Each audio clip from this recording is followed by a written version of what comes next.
Hello? Okay. I accidentally ended the stream. This is so sad. Okay, I unplugged my Oculus and plugged it back in, so we might be good. Yes, we're good. Pogger. Pogger jump! What do I feel? It's like... I don't know. Okay, we're so good. Streamlabs, go over there. You filthy rat. Okay, poke, poke, poke. Oh!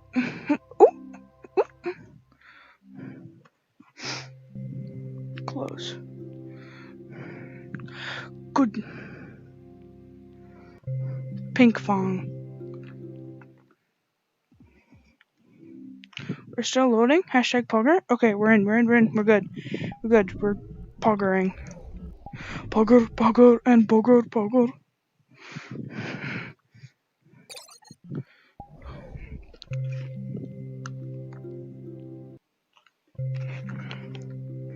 Hello, how are you? I am under the water, and I cannot breathe.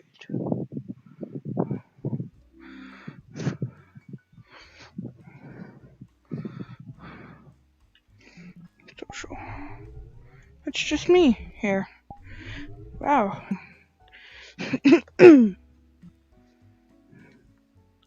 Public, private. What?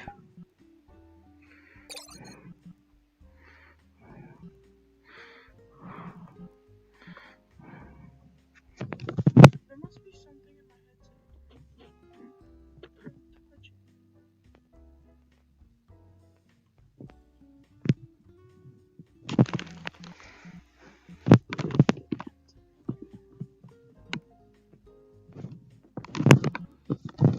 I don't know, whatever.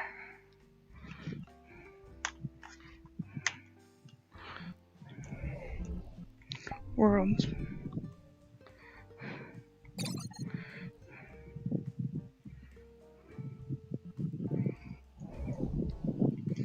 Yeah, no, wrong one. Come on, we're wasting precious time here. 17, go! Go, go, Power Rangers! Alright, we're good. We're still loaded. Boom! I will invite you.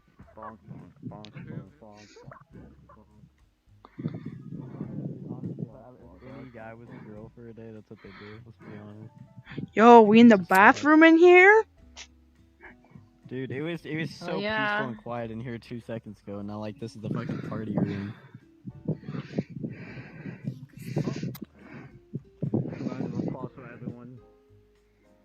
Okay. Big no-no there. We are going. Boger.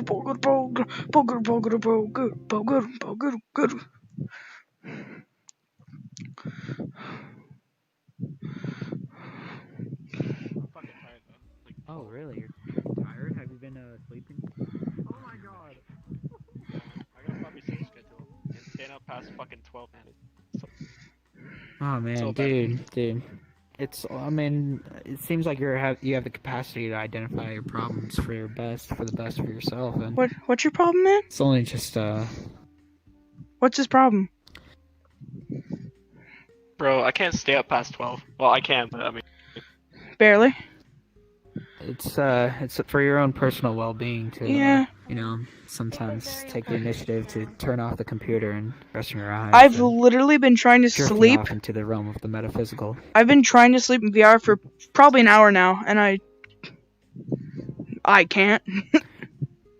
Well, so I mean, the scientific literature on how best to fall asleep is actually relatively pretty clear. You need a cool, dark, and a very quiet place to actually achieve an optimal environment to sleep. And unfortunately, VR accomplishes none of it. Yeah, but it's still fun to try. If you're good at meditation, you could probably fall asleep easier. Mhm. Just concentrate, on quiet things. I've always wanted to like wake up in like VR though. Like that seems like such a cool idea to me. I don't know why. Yeah. I mean, I'm not sure exactly how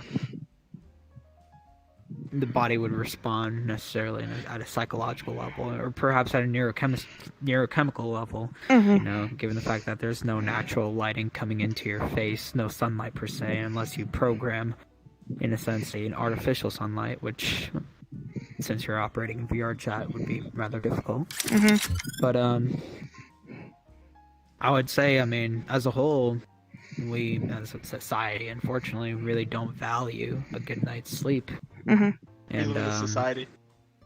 it would be very beneficial for your own personal well-being, and probably the best step you could possibly take to being the best version of yourself would be to allow the most complex object in the known universe that is encapsulated by your skull to rest easy, essentially, and being able to turn off the screens and drift soundly to sleep. For some reason my Oculus keeps dying.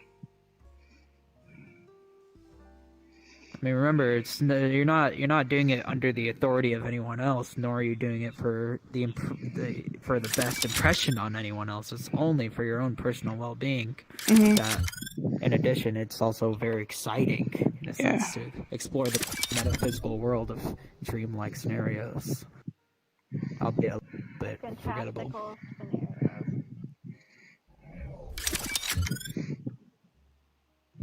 I don't get it. I don't get how people fall asleep in VR, man. I've seen those fucking live streams on Twitch, man, but how do you... I can't fall asleep with a fucking TV on my room, and it's like a fucking screen attached to your eyelids, man. That's hell. Yeah, man. And sleeping mask, I block out all the light.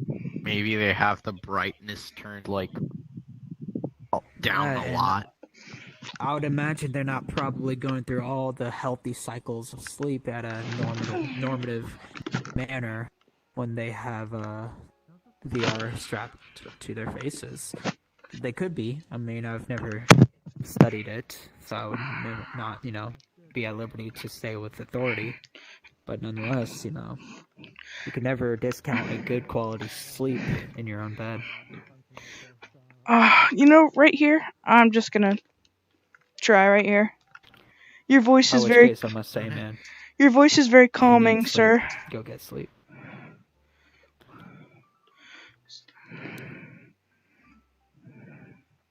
So, you all up for a conversation? Yeah.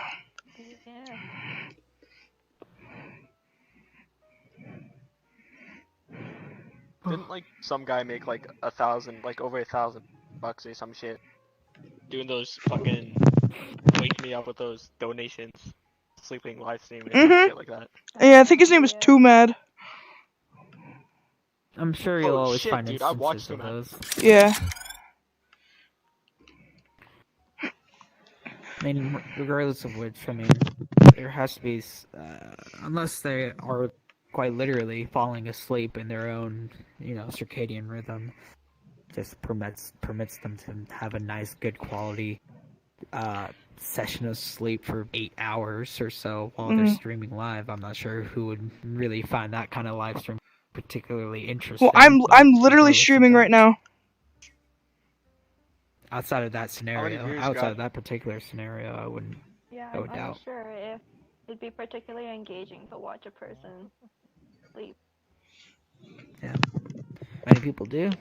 I mean, gotta be realistic on what you see in the world, and what I see in the world is plenty of people making exorbitant amount of money while falling asleep. Well, I watched the documentary of a guy literally being in VR for a week straight, and it just kind of interests me on just waking up in this world. Yeah. Dude, I fucking watched that too. That was so fucking interesting. I know. He edited it perfectly, almost. He did those fucking sessions where you go into those fucking, where they got those priests and those like virtual church I can't remember. I watched it a long time ago. But Like the it was, like, virtual some yoga guy that- classes? He was, like, thinking, you know? Yeah, like that shit. Yeah. Yo, my I dog! remember thinking, you know? Hi, Louie! Hi, Louie! Oh. Oh god, don't lay Yeah, on that me. shit would be so easy to fuck with, man. Like, I don't know how they do it without any trolls. Like, how those things still fucking run.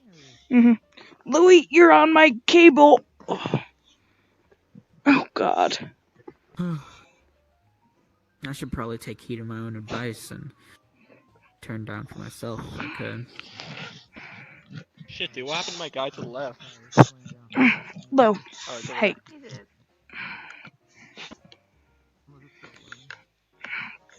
I mean, it wouldn't be the first time I'd be hypocritical of my own thoughts. Wait, before I go to bed, man, are you a scientist? Who are you talking Well, to? you don't necessarily need to be a scientist to know all that. Well, I mean, Yeah. what's your profession? Oh, I'm just a mere college student, an undergrad student. So, of course, I'm You pick up unemployed things and as you- a leech. I mean, you pick up things over the course of it, of like pursuing higher education. So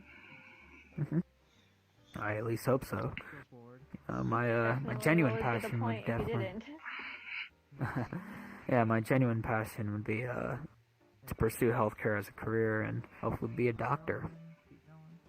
Dang. And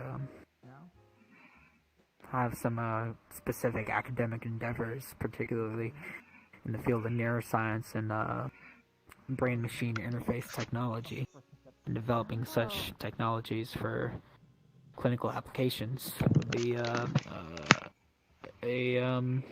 marker of success, I'd say. For me, at least.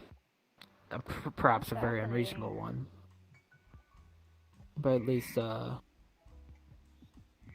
it'd be something I would have an endogenous motivation to pursue. Oh shit, I understand, man. You're trying to fucking, what do you call it? Expand your vocabulary. That's why you're doing it. I was thinking, man, why you talking like so fucking long, but that's a good idea. I should try that sometime. Okay. Alright. I'm sorry, you'll have to forgive me, man. Last time I had a conversation was fucking when the quarantine just started. I'm fucking, my social skills are down the drain. That would be. Have you not been on VR chat recently?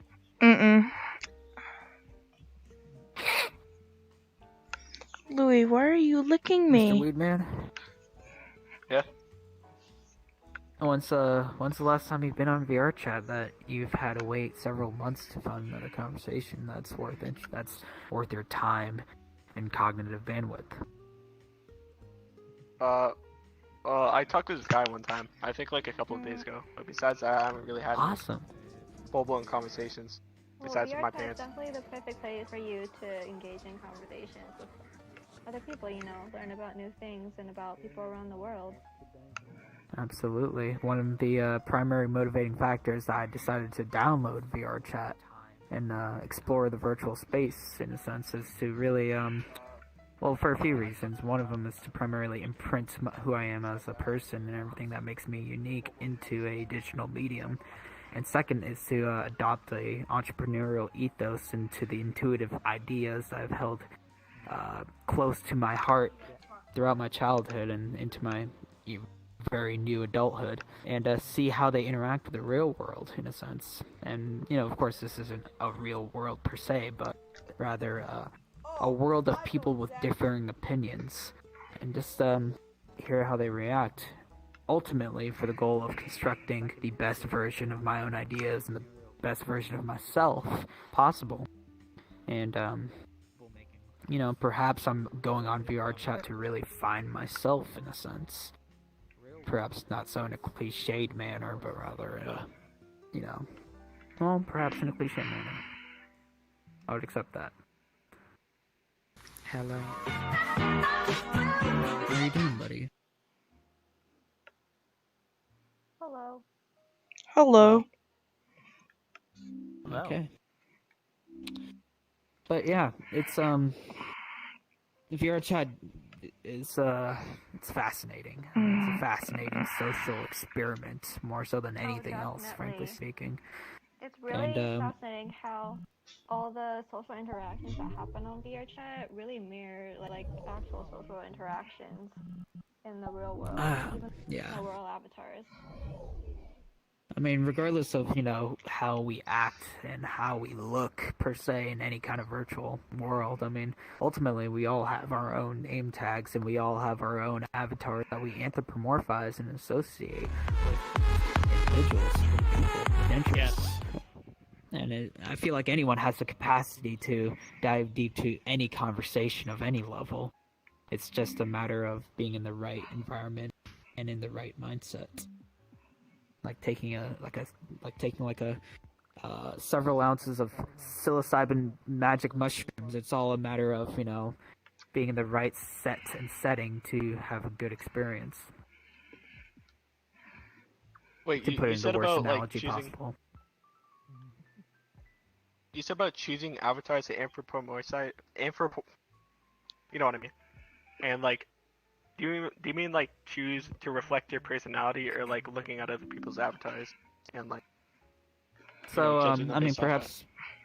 Yeah, perhaps both of them actually in a sense, because there are many. The avatars are representation of yourself in this world, and I mean, it's pretty interesting how it's so fluid, how you can suddenly choose to represent yourself in a different way. Yeah, they're ultimately personifications of your personality traits, I'd say. And of course, they change and adapt during certain scenarios and whatnot, which, can make it very difficult to really nail down, oh, that's you, because you keep on changing every 5 seconds. But regardless of such, I mean, they are avatars, and avatars by definitions are just sort of extensions of yourself. That's not the exact definition of an avatar. I don't know the exact definition of an avatar, but it makes intuitive sense to me. Alright, so what do you choose your avatar then? So, in my first instances, and sorry, I phrased that fucking question really bad. I mean, like, why did you choose this specific avatar to reflect you? I mean, like, fuck, man. Yeah, so in my first instances in VR chat, within the first few hours, I was exploring. Some person with about 4,000 hours or so decided to approach me and say, "Hey, let's pursue a conversation." So we did, and in the end, he wanted to help me in my goal of imprinting who I am as a person into a digital medium. One of the first goals I had. And decided to give me this avatar because he said it looks like it closely, embodies who I am as a person. Which, I mean, in a physical sense, absolutely not. I look nothing like this character in real life. In fact, my hair is not this color. I do not have blue eyes. I'm definitely not this pale, nor do I particularly have an interest in high heels, which this character seems to be wearing heels. But, regardless of which, I mean, it seems like a very normally clad person, and the anime-inspired art style seems just all the more characteristic and fun to express. This was just an avatar that I thought was pretty cute for the time being, but once I have more time, I would like to create my own. I just like Star Wars. Me better. Alright. Yeah, I mean, perhaps the ultimate way to imprint who you are as a person is to literally build your own person. That would probably make intuitive sense, but that requires quite a lot of skills and training. It's not too hard to pick up those skills once you invest the time. Yeah, absolutely. And I would be lying if I said I didn't look into it myself. I just like Star Wars, and I can do a good Yoda impression. Alright, what's your Yoda impression though?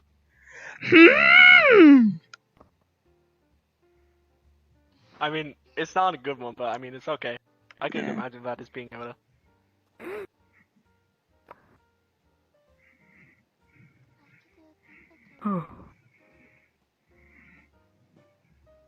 Alright, well I guess it's my turn.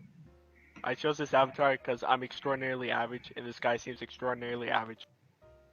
This person seems to be someone from the Half-Life series, perhaps? Mm-hmm.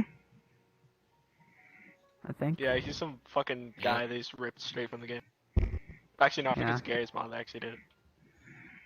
It's, either way, it's a fantastic series. I just completed Half-Life Alex, and my mind is frankly blown away. I would love... Absolutely. I would love Anyone to do, like, full games. I would love to do full games in VR, but my Oculus sucks as to a point where I can barely go in it for about 30 minutes before it glitches out. And I literally can't do anything, like, right now. Like, right now, I'm literally laying down on the floor right now, and in VR chat, I'm standing up. Yeah, but don't you have, like, don't you need, like, a full body fucking scanner for that stuff, though? No, it would make you crouch. Yeah, body tracking. That is an investment. Really something. Why would you invest in that, though? I would from just so you can move your hips. I've been looking at full body for a while. One? The immersion would be so much greater if you had full body. Yeah. Yeah, I mean, I've never tried full body, so I can't say anything with authority, but I would assume that, you know, investing in full body would be much like investing in any kind of VR device. I mean, a lot of the use cases is very limited, but, you know, eventually... I'm pretty satisfied, but... With full body is, like, crazy, in my opinion. Mm-hmm. It's very much a heavy investment, shall I say, and it's very much an early investment. I'm not gonna lie, say that I don't want one. Because... Indeed, expensive. He's drinking beer. Who's the person who's... Was it you? I thought that was you. Didn't you just make, like, a sound? Oh no, I'm drinking wine. Oh shit, alright. Interesting. Hello. How are you doing, buddy? Hello. I'm doing alright. It's good to hear. I'm too high, so I don't know. Oh, thank you. Oh, you're inebriated. Well, make sure you stay safe out there. If you feel like you need to rest, then... Yeah. I don't want to have to fly and crash into something, you know what I mean? Absolutely. Oh, holy I'm blue. Oh shit, I'm changing colors. This is awesome. Oh, dude, is that like for real or is that a fucking soundboard? What are you talking about? When you like said the fuck word, right? And you like you know, fuck bleeped. Wait, do it again? I mean, does it really stop you? I don't know. I only been here for like 10 hours. I'm new as hell.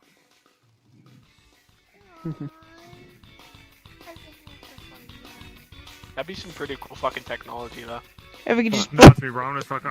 I'm just not such a like when I can say fuck, I can say fuck shit, bitch, whatever. But if I have a mixer next to me, I can just record my voice, beep over it, change my voice in like 10 different things, a whole bunch of shit. Whoa. So if I was like, Weed Man, you're a piece of shit, but then I'm like, Weed Man, you're a piece of shit, you know what I mean? That's way better. Oh, yeah. Yeah. It's so much better. Well, have you guys ever had a drink in your hand? I'm leaving, there's a lolly. And then you try to set it down on a Bruh, VR don't worry, table? she's fucking new. She's not like trusting anything. She's like budget. Doesn't matter.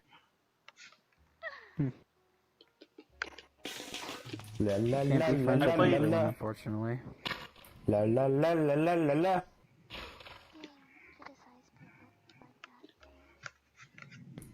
Look, I'm trying to sing for you, okay? Just. I wish I could see all your avatars. That's kind of odd. I'm trying to sing, and everyone's interrupting me.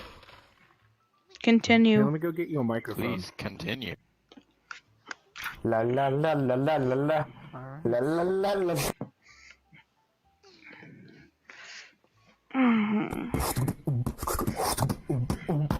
Oh my god.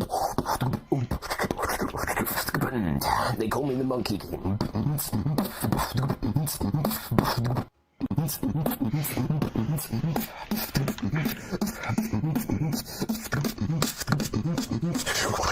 Monkey King. Wow. Wow, that was cool. Thank you. I've certainly met That a lot was of. impressive. Thank you. Yeah. Holy shit. Do it again.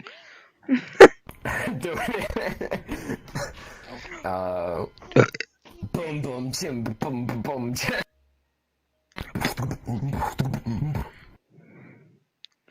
Wait, I don't know what the vibe is. Hold on. Hold on, I'm gonna try and make a quick one. Okay. I gotta find my table. Oh, I can lip roll with that. Oh my god. Dude, that's pretty cool. I'll be right back.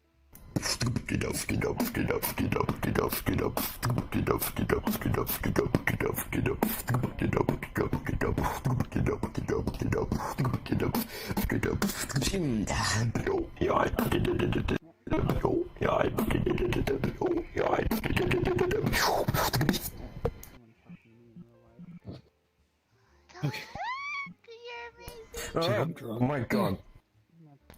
You said you're drunk. Oh, Why I can't got I- a friend request. It was me. You seem like a very cool person. Oh, thank you. I might just, I'm gonna accept it, because you seem like a cool person too. Thank you. You're very welcome. Yahoo!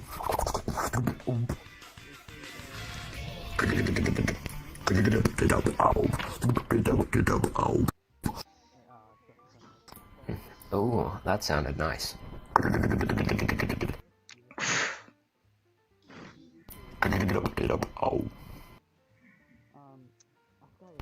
Alright, I'm gonna do some fast tech. Some really fast beatboxing, alright? Mm-hmm. Alright.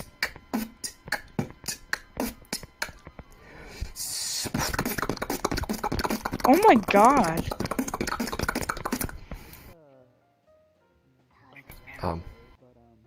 It's free real estate.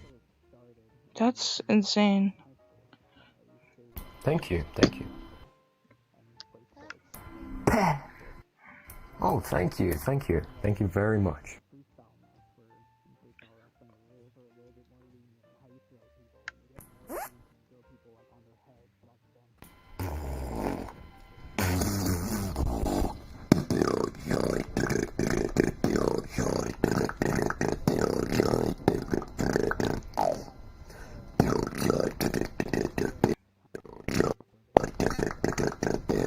That's pretty sick, bro.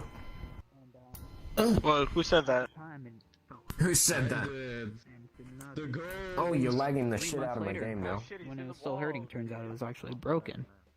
And it required surgery immediately. And at the time, I was incredibly frustrated, really, because I lost my opportunity of being the best wrestler I could be in the freaking state. In fact, I had opportunities to grow. And I promise that this will make relevant sense soon enough.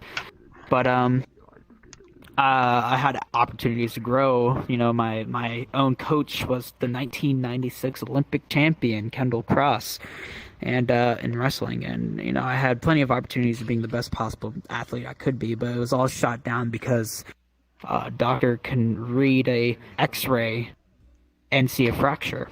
And it got me curious, why was that the case? I mean, I've always had an interest in healthcare, of course, like I was I've always had a basal layer of, you know, I should pursue a career that I could feel, you know, proud to be in, I could be helping others in, whether that was in, like, engineering or possible healthcare or anything like that.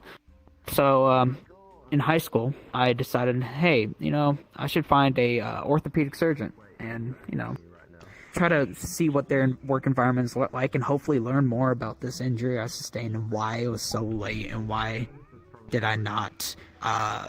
What is there about, you know, X-rays that, you know, seem rather black and white, that don't provide you the answers that you really want or are looking for.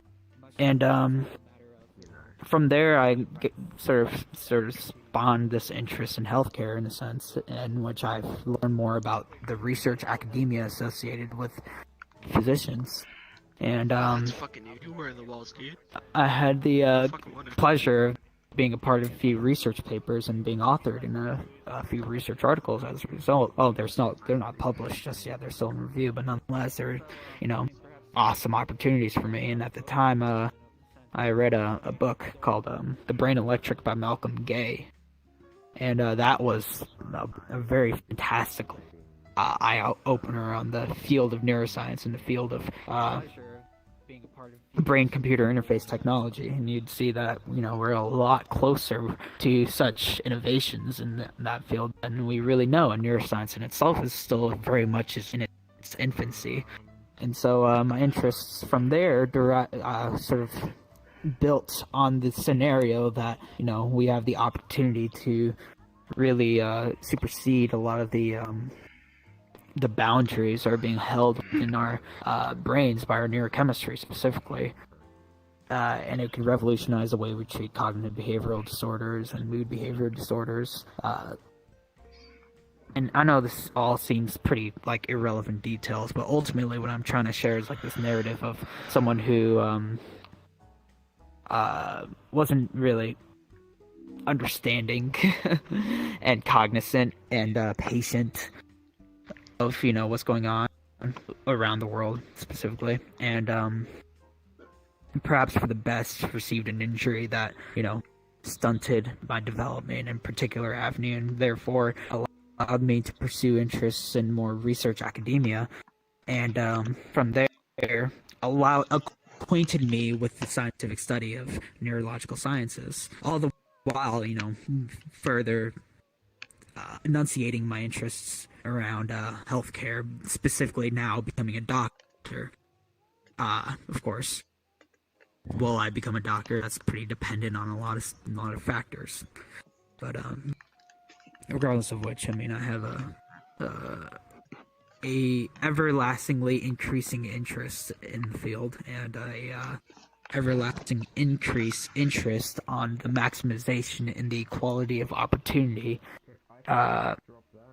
in our environment, and, you know, allow for the best environment for growth and development for the next generation, not for the sake of, you know, any kind of honor per se, but rather for the sake of accelerating our society in a sense that we can live a life of comfortable, you know, virtual reality simulations like this and not have to worry so much about the existential dread of our biological limitations. You know, not to say anything too fantastical. I'm particularly at the moment, I just mean things like our cognitive behavioral disorders and I mean, it could even be beyond the brain sciences particularly. I mean, we could be talking about, you know, amputees and, you know, targeted muscular reinnervation surgeries, in that people who lose their arms, how can we utilize a brain-machine interface tech, or, you know, just a prosthetic that communicates with the motor neurons to create a more accurate, more versatile prosthetic. So, I mean, there's a diversified group of interests that I want to pursue, and I haven't nailed one down particularly.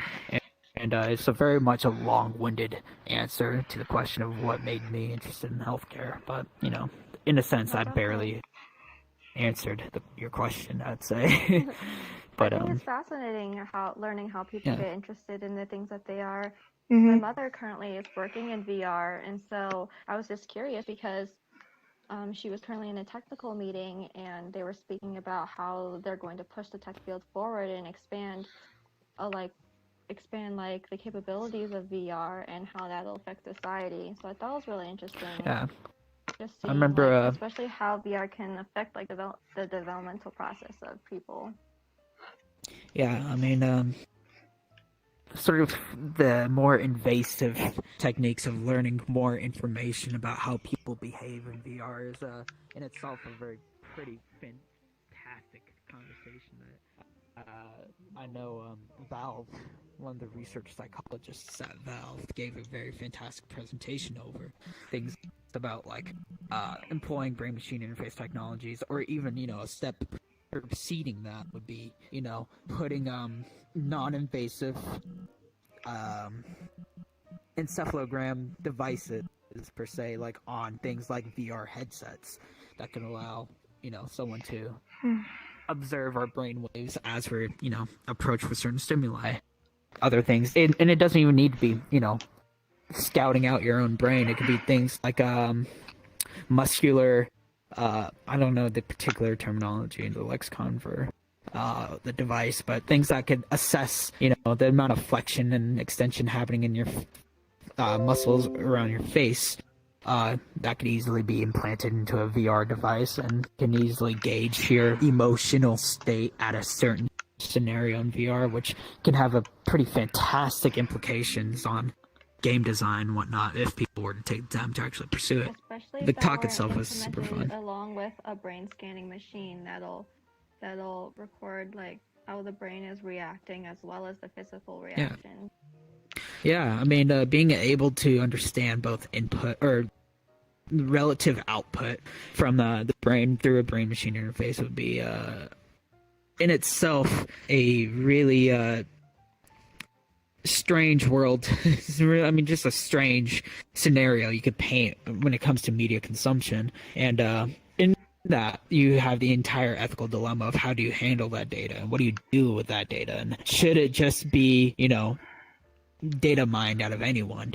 From there, I mean, I feel like there needs to be a very, very, very drastic conversation regarding who owns data, who owns the data that we as individuals manufacture, and how do we put consumers back on the negotiating table when it comes to who handles data and how we can be possibly compensated back for it, when in all reality we're really just being like exploited in a sense by any kind of tech conglomerate, because we're utilizing Twitter because it's free and we're having fun using it, but at what sacrifice? Well, in reality it's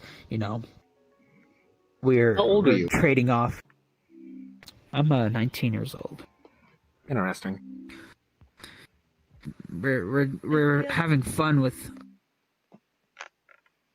I feel that like currently that discussion is only just getting started, especially with like issues that have come up in the recent past.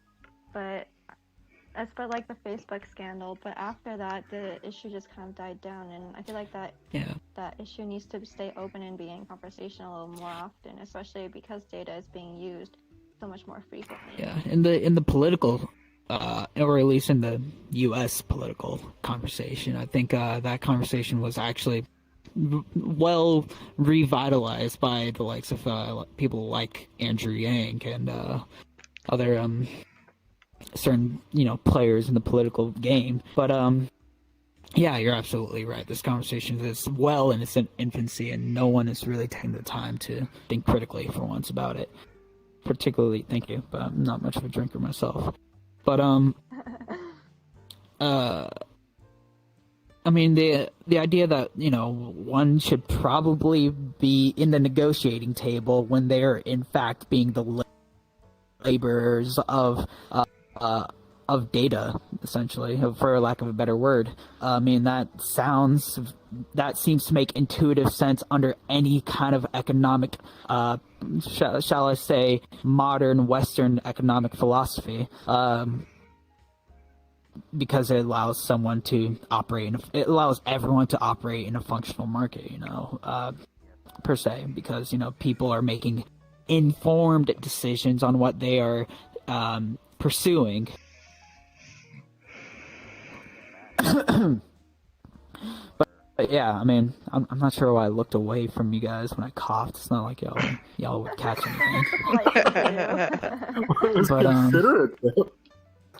but Yeah, I guess I'm just anthropomorphizing you guys a little too much now. Soon enough, I'll be Somebody knows too many big words. I got to use anthropomorphize the other day in a sentence, and I was so happy about it. Yeah. But I frankly don't know. I mean, what could the future would look like? I mean, perhaps it would be something as drastic as the tech giants are saying, like how they say they are very left-leaning, but in reality, they're very socioeconomically speaking, they're very right-leaning conglomerates and thinkers over in Silicon Valley who are proposing things like universal basic income, just as a recognition of our autonomy in the 21st century economy, which, I mean, in itself is not necessarily a complete shut-in of an idea, and I mean, I can't say if it'll work or not, but regardless of which, it's still a conversation that's needed to be had of some way of recognizing our autonomies in an everlastingly automated society, in an everlastingly in a society that's broadening its definition of what it means to be a laborer. If what I'm really saying makes sense, I'm kind of going in blind here, but essentially what I'm trying to say is that, you know, you have the equality of opportunity to access things like social networks like Google, like any kind of platform that we choose, so long as we have a stable internet connection.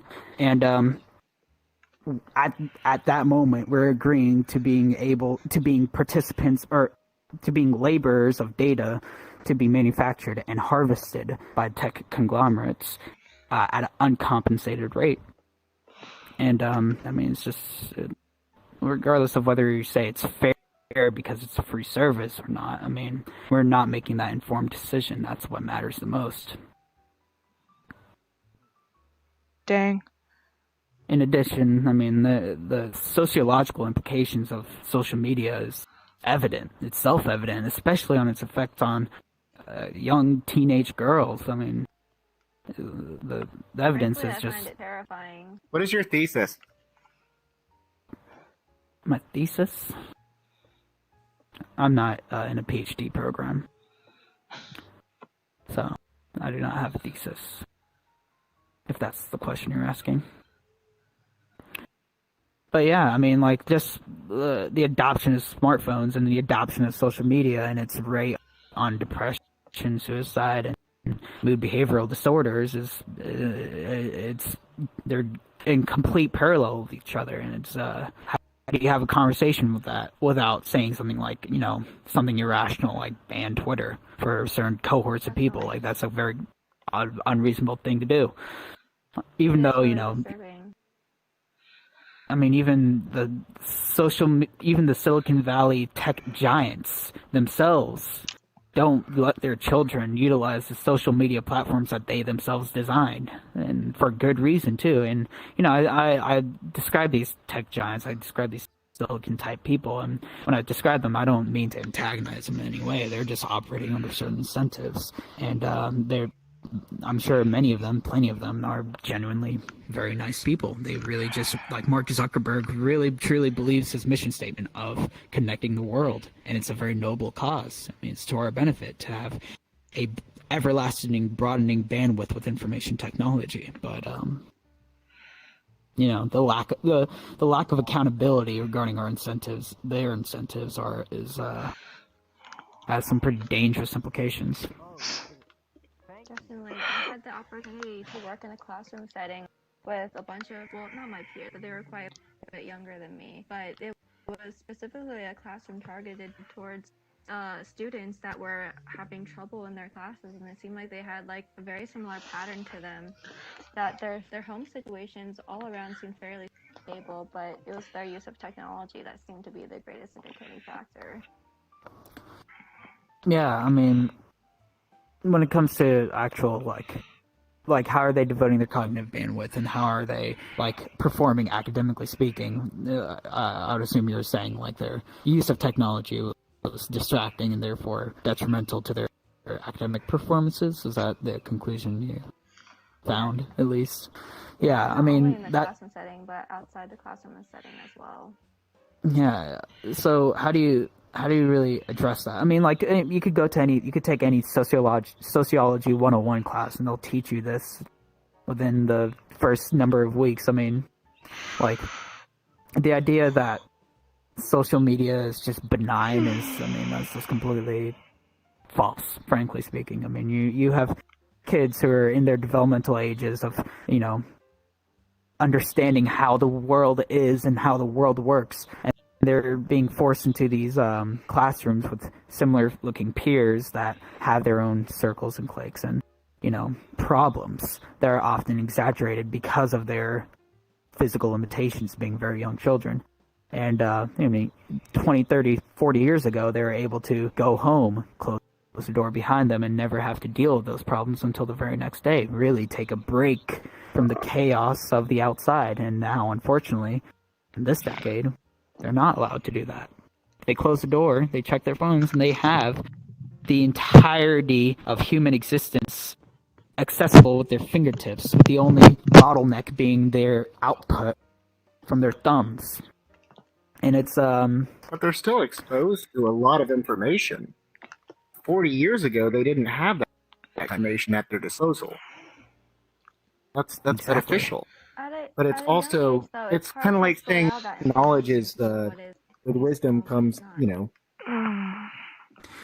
Exactly, but there's no, in order to have such accountability on the knowledge you receive and how you gauge of what's useful or not, you either have to have the ability to, you have to have the cognitive, shall we say, accountability of an adult, which, I mean, that's going to be asking for a lot for anyone, frankly speaking, not just the child. And in order to even get there, you need the guidance of a parent who, at most part, would be absent, because most of them would be utilizing the cell phone as a crutch for parenting, a crutch of a distraction for them to just not have to deal with a child for the next 45 minutes. It's true. It's true, it's a crutch. However, I'm a 32-year-old adult, and I can say that the knowledge of every single encyclopedia I've never read, that I never read as a child, is now available literally at the touch of a button. These kids don't even have to learn most things that I don't know. Like, they just know it. They can question it in their head and go, oh, I want that information. And then have it at the fingertip. Yeah, absolutely. I mean, that is a complete, absolute benefit that we really want. I mean, for me, I'm also pretty passionate about the idea of the decentralization of our education. I mean, the idea that we should be promoting the ultimate, promotion of the equality of opportunity for people to pursue the dreams and goals that they wish to aspire to be. To which case, you'd want, as a society, to promote such accessibility, because it's not a zero-sum game if someone pursues a certain endeavor. In order to pursue that, a lot of it is unfortunately barricaded by credentials, and those credentials are held in these certain educational institutions that, if they're privately held, have a profit motive behind them. The ultimate decentralization of our education, which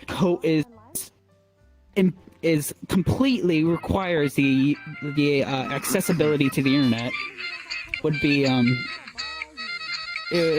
kind of need it.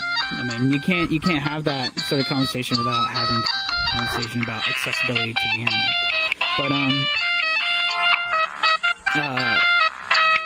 at the same time, I mean, I kind of lost my train of thought. I was getting ready to block them. Yeah. This conversation is helping me sleep. I appreciate it. You look like you're sleeping. Yeah, I'm laying in a beanbag chair on my floor right now. Oh, I want a beanbag. I have a beanbag. I'm gonna try to find it with my head. Ooh, I have an oval chair. It's not a beanbag, but it's comfortable. It's in my closet, so I gotta go looking. But I like to stand up so I can walk around. Take the headset off and look for it. You don't want to bump into anything and hurt yourself. Yeah, that's the one thing my Hey, can you guys hear me? Yeah. I do. Sometimes my microphone gets reassigned. I don't know why the computer does that. Mhm. Yeah. But I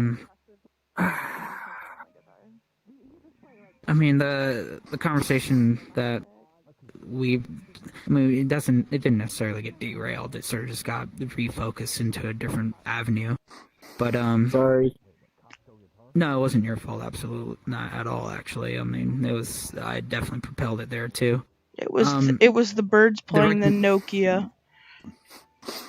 It was the recognition of one's autonomy in the 21st century economy. That's another genuine concern I have, because much of the mental health problems that can be derived from the internet is also in itself a very deep conversation. But what I'm also genuinely concerned about is how do we operate in an everlastingly automated society when every single incentive that every tech giant has in the West Coast is to automate away the most common jobs in the United States for the sake of minimizing labor expenditures. And when that ultimately happens, because there's absolutely zero reason for those motives to not be pursued and not be halted somehow, what do you do with a society that can't operate because there's no market value to their input in the economy? You know, I mean, we could look at something as simple as truck driving.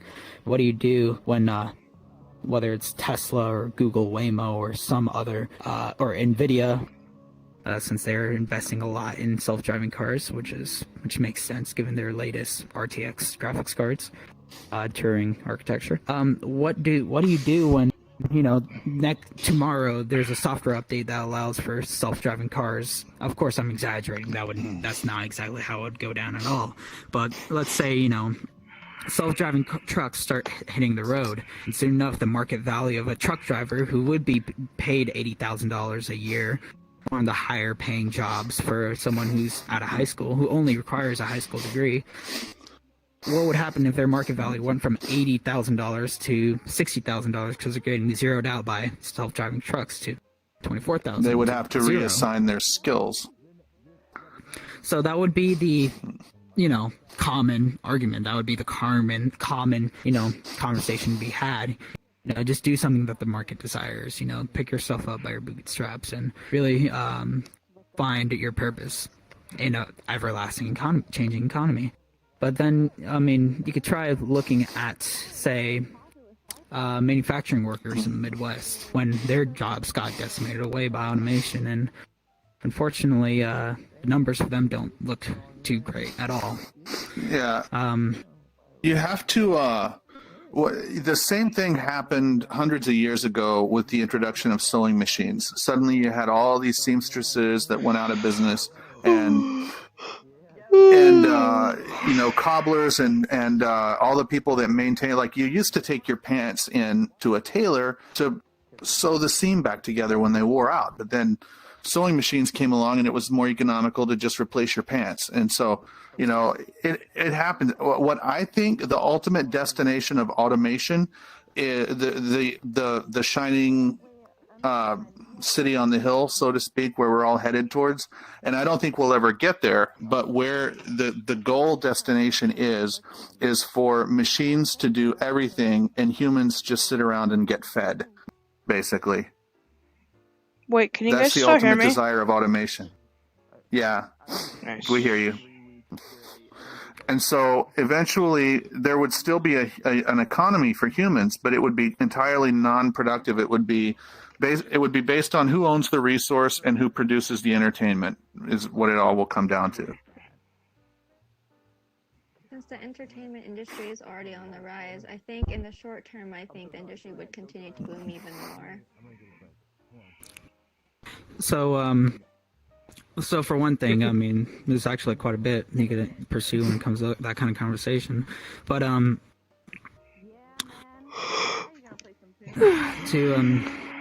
take it back, for example. I mean, the Industrial Revolution clearly is what people often cite when there's any kind of conversation about job automation. And people always talk about, oh well, we've had these problems before and we've gotten over them. And I mean that sort of conversation tends to completely overlook the scale of what's actually happening, because I mean we're talking about the most common jobs in the United States. We're talking about 9 million, or I don't know actually the exact figures, I could be completely getting them wrong, but we're talking about the most truck driving, the most common job in 19 states. We're talking about retail clerkships. We're talking about administrative work. We're talking about phone call administration works. We're talking about call centers. Hey Google, how many truck drivers are there in the United States?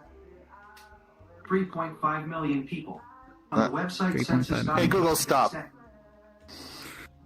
That's the most common job in 19 states, specifically in truck driving and call center workers, and all of those jobs are about, I mean, regardless of the time scale, perhaps it could be, in the span of 5 years or 10 years.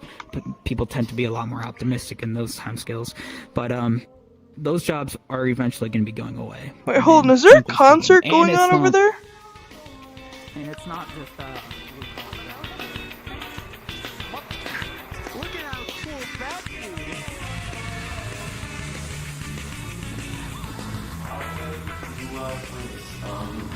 Breakfast in bed. I'll bring you coffee with kiss on your head. I'll take the kids to school with them goodbye. Where the fuck did the fish go? Hey! Hey! This is my second favorite one to just hang out with.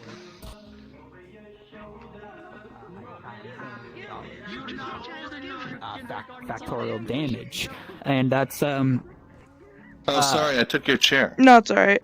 And every sort of economic institution has described that this sort of third or fourth industrial revolution that we're heading towards is going to be several orders of magnitudes much more faster and larger at scale, and possibly even more violent. And how do you have a conversation regarding, we can just get over this the same way we've gotten over everything else? I mean, seems to strike me as slightly optimistic. And it's not, perhaps that could be true. I can't predict the future, of course, but regardless, it's Have you guys been watching the news tonight?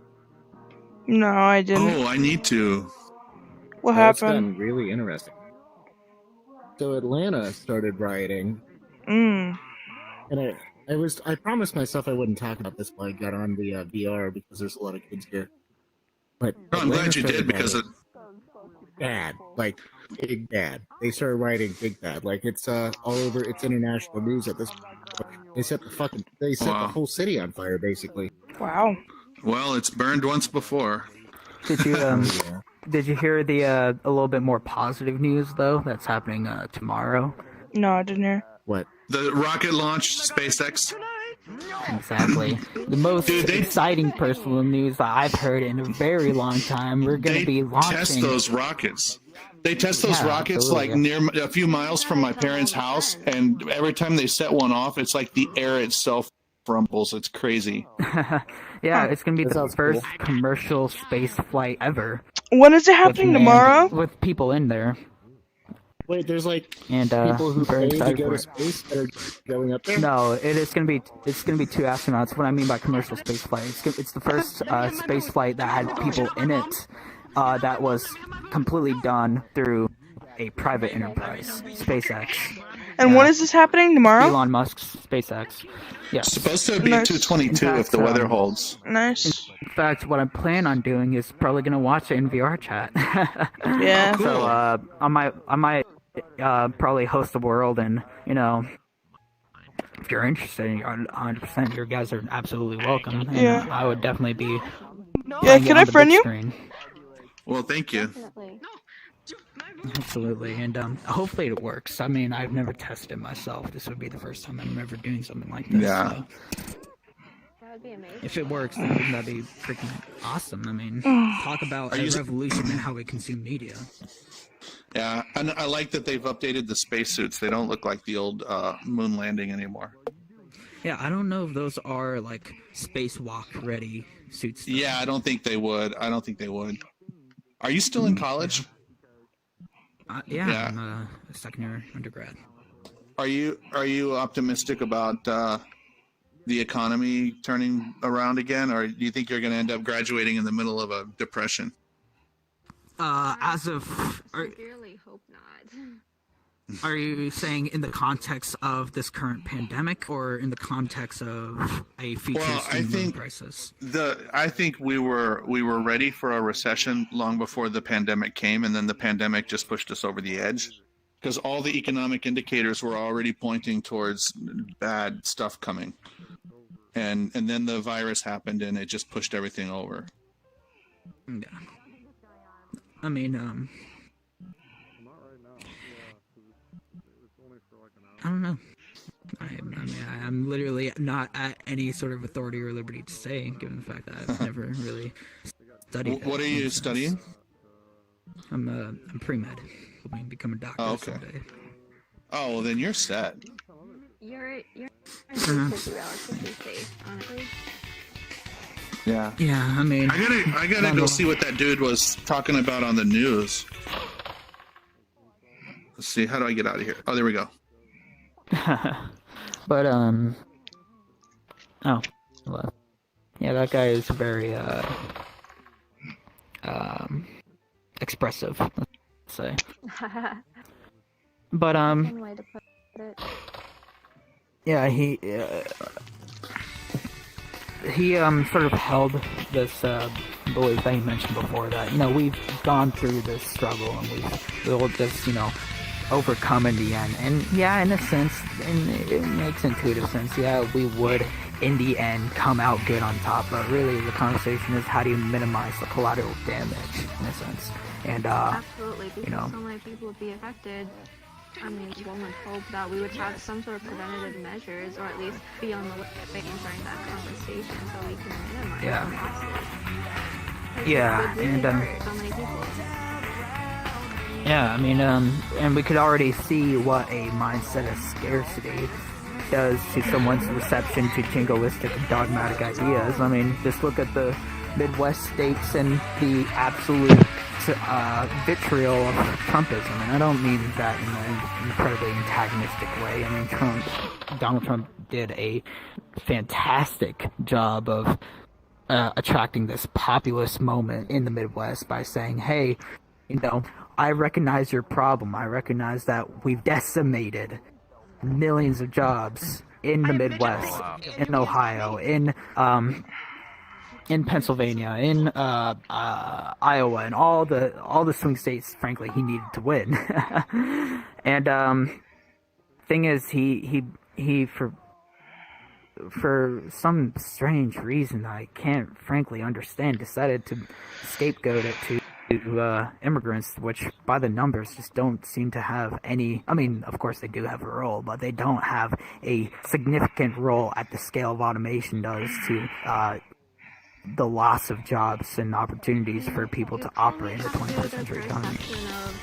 Of immigrants, I feel like a lot of the general populace blows their influence way out of proportion because of the media and how immigrants are generally portrayed, even before when he just used the weight of what people perceive as a threat to his advantage. Yeah.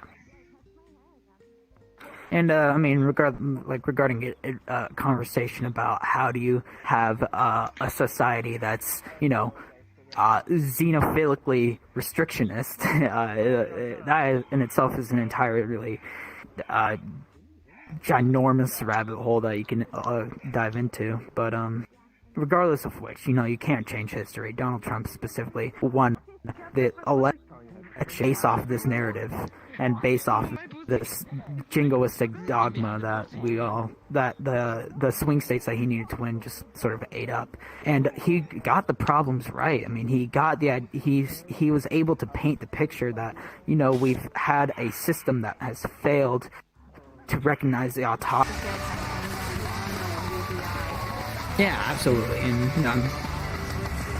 I'm most definitely not just married to the idea. I'm not one who's not a yang gang sycophant person. I mean, that would be one of the most grandiose, paradigm-shifting social programs that the history of the country has ever seen. And that's a tall order to ask when you can't even do something as simple as, anti-voter suppression laws or infrastructure bills. It's things that are just genuinely bipartisan and can't exactly get passed.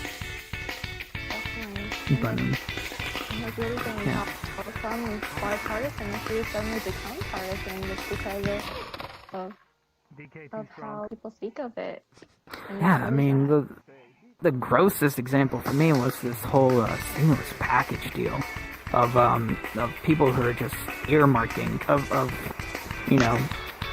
I mean, it wasn't just Nancy Pelosi, but it seems to be the only name I can recall. I mean, Nancy Pelosi earmarking their version of stimulus bill to also hold this laundry list of other precautionary deals. Meanwhile, I mean, the stimulus package we have now isn't by any means perfect. We spent $2 trillion, and not a lot of it went to the right purpose. But, in addition, I still haven't even gotten my freaking $1,000 for my person who left isn't so sure about. I think there's no computational limit to what a very, very well-designed, well-engineered algorithm can accomplish. Whether it's a neural net or just a logic-based simple algorithm. I'm in pain. An automated system can really do a lot of things that we hold intuitively thought to be nearly only human jobs that require quote-unquote creativity. But, I mean, we're quickly blurring those lines. And, I don't know what to make of it. That is honestly, on one hand, it really fascinates me how these neural networks are developing to handle more creative jobs, and I plan on pursuing and going into a creative industry, so that's of particular interest to me. So it's really interesting seeing how all these apps and softwares are coming out that claim to have all these creative uses, and it's really fascinating to see how close or how creative they seem to be or don't seem to be. Oh god, that smells. Yeah, I mean, the only real instance of knowledge I have regarding the subject is just the Lex Friedman podcast that I, might dabble into on the side. I really don't have anything worthwhile to say beyond just what I'm concerned about. But, regardless of which, what...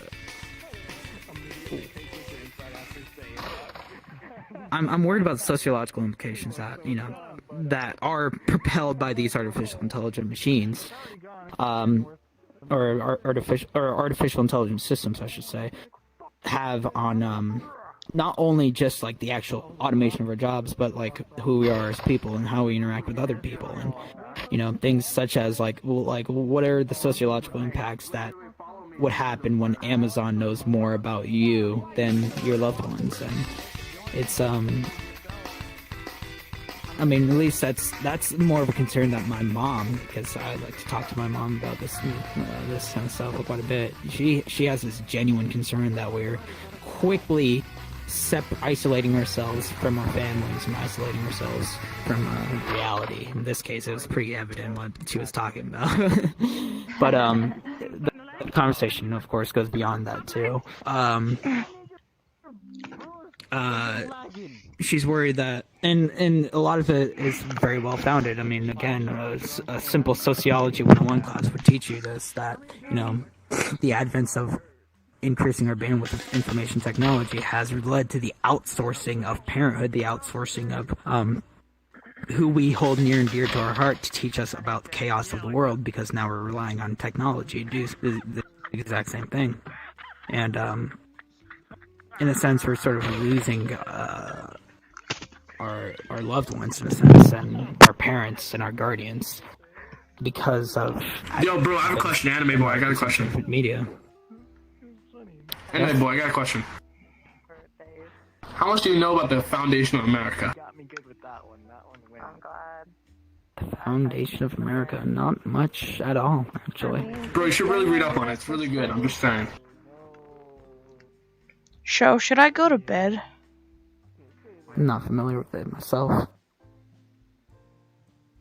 As for if you should go to bed, if you intend to get a good night's sleep, you probably should. Yeah, absolutely. That is... Oh my god, Chard. Is he snoring or speaking? I thought he was snoring for a bit. Not so. Yeah, alright, I'm going to bed. You are a very interesting person. You should start a talk show. And I hope you succeed well in life. You seem as though you will. I appreciate that. Thank you very much for saying that. Now I gotta figure out how to... Have a good rest. Thanks. You deserve it.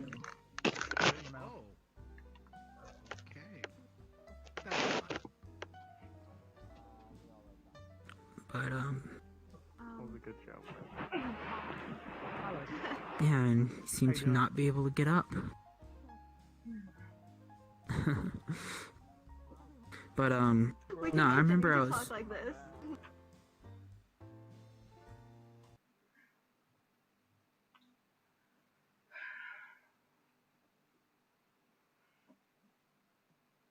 Guys. It's currently 2 o'clock in the morning.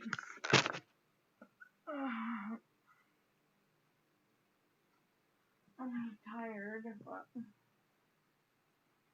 I really want to do this. I really want to know what it's like to wake up in VR. Seems like such an interesting concept to me. I don't know why. That guy was really cool though. Very interesting. He seemed very smart. Louis is sleeping. Hi Louis. He's tired boy. I don't know. I have no viewers right now. I don't know. I don't know if I should go to bed or keep going, or I don't know what to do. I think I've been in VR for 9, 10, 11, 12, 1, 2. I've been in VR for 5 hours. I don't know, I don't know if I should like play games and then see if I can fall asleep, or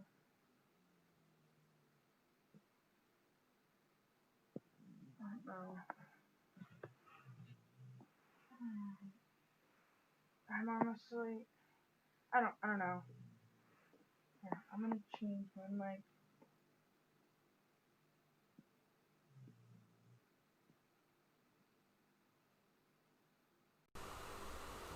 There we go. Alright. I'm gonna stay up here.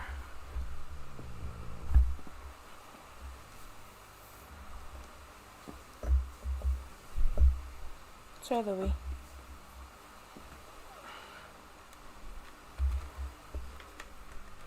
Good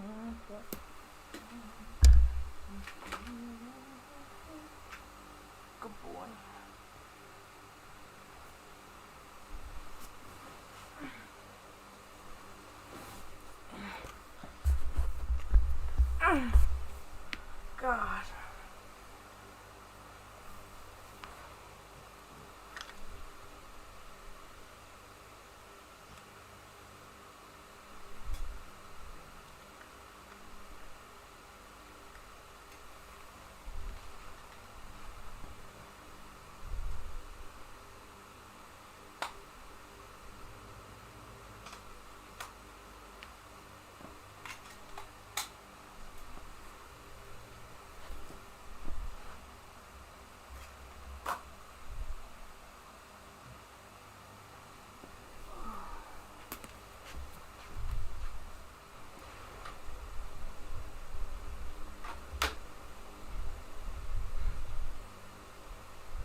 Alright. We're going. We're pogging. We're smuggling. And we're flingloggling, boys. Oh, I hate this stall.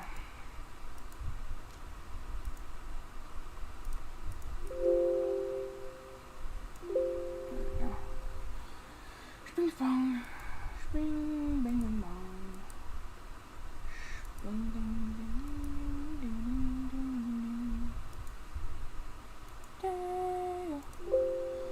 Day-o, they left come mama.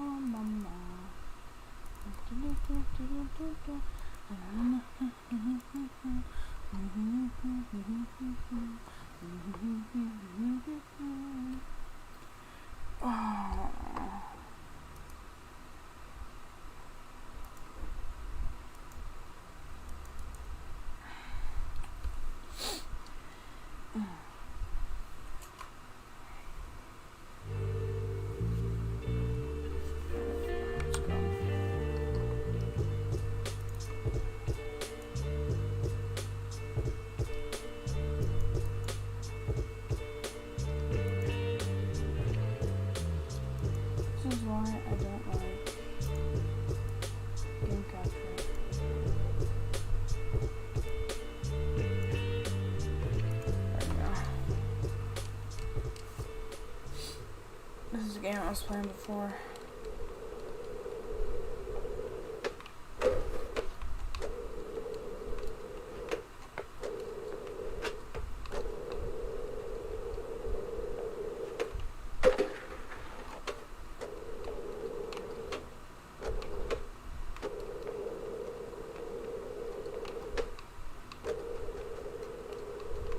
We're having a huge party at my, or never mind, actually. We're just having my sister, who I haven't seen in a while. She's coming over, so.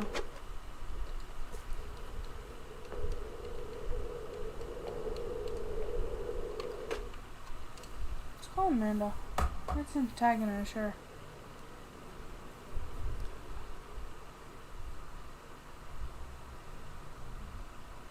Oh, what the? I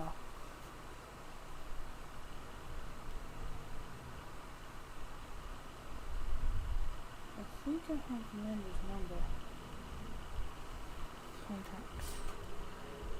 Amanda Daily.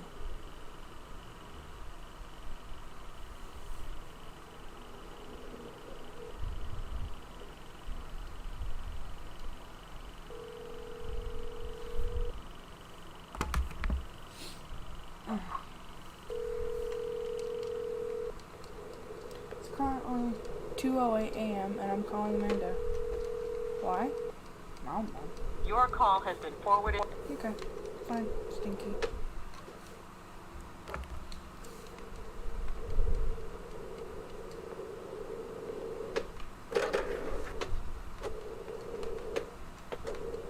Kickflip, into pop shove. Kickflip. No!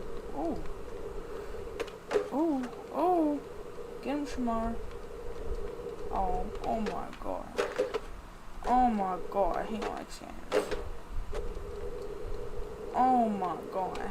Let's go high ollie. Double kickflip, baby! Ooh, 360 pop shove. Got him! No! Wait, can I? I don't know. Oh, that was gangster. Oh! Dang, I landed that. Let's pop shove. No. Whoa! Wait, can I? Oh, you can power slide in this game. Debbie Rojak? Hi. You know, I'm very surprised that you are currently on. It is 2 o'clock in the morning.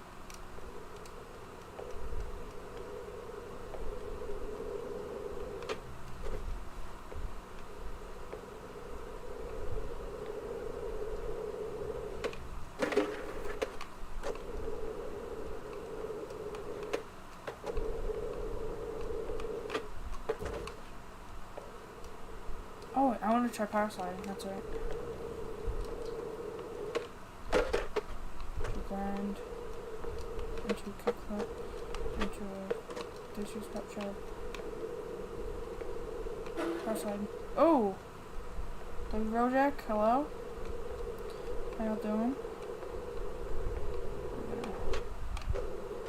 I wanted to try to nose grind on that, but it's okay. Ah! Thought I had that.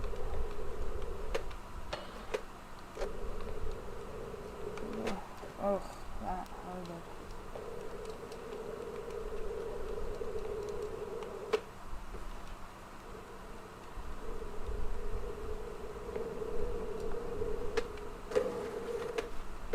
Ooh, nice. That was cool. Power slide.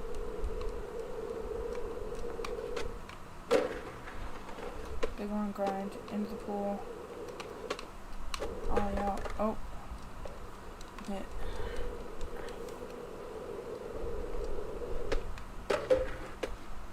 Ooh, okay. That was nice. Power slide. Top shove. Grind. And out of the top slide. Alright, come on, baby. Let's go, baby. That wasn't even a grind.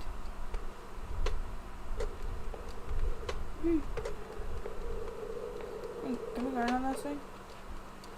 I think we can. That looks like it. So, can we...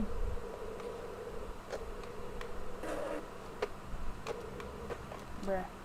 Bruh, bruh, bruh, bruh, bruh.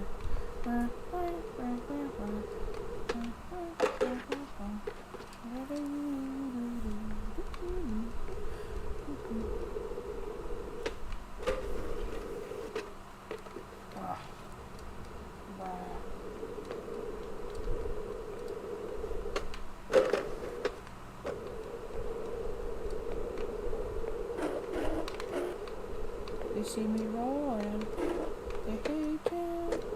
Control it, trying to catch me riding dirty, trying to catch me riding dirty, trying to catch me riding dirty. Oh, I didn't even mean to do that. Yoink! Guys, it's like the brakes of a car. Actually, I don't think you stop when you power slide. Pretty sure you use ice. It's like on ice. Stop. Okay. Oh, no, maybe you do. Unless that's the barrier. Oh, really? Okay. Let's try again. Top speed and... Oh, no, you do stop. Okay. I didn't know that. There you go. There's test light on it. Can we nose? I'm pretty sure we can. Oh! Oh. I again didn't mean to do that.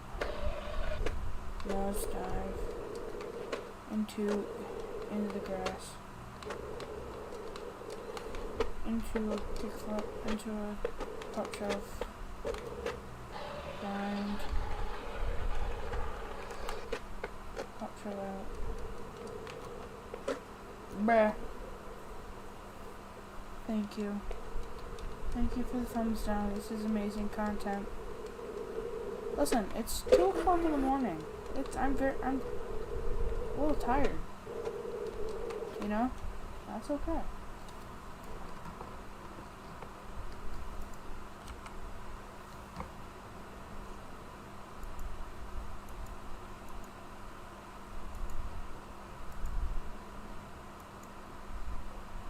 Hold on. Oops. Whoa. Oh, you can kick turn. That's cool. I'm pretty sure... Can you grab? Pretty sure you can grab. I don't know where. Yeah. Alright, now we got it busted, bro. I'm a skater.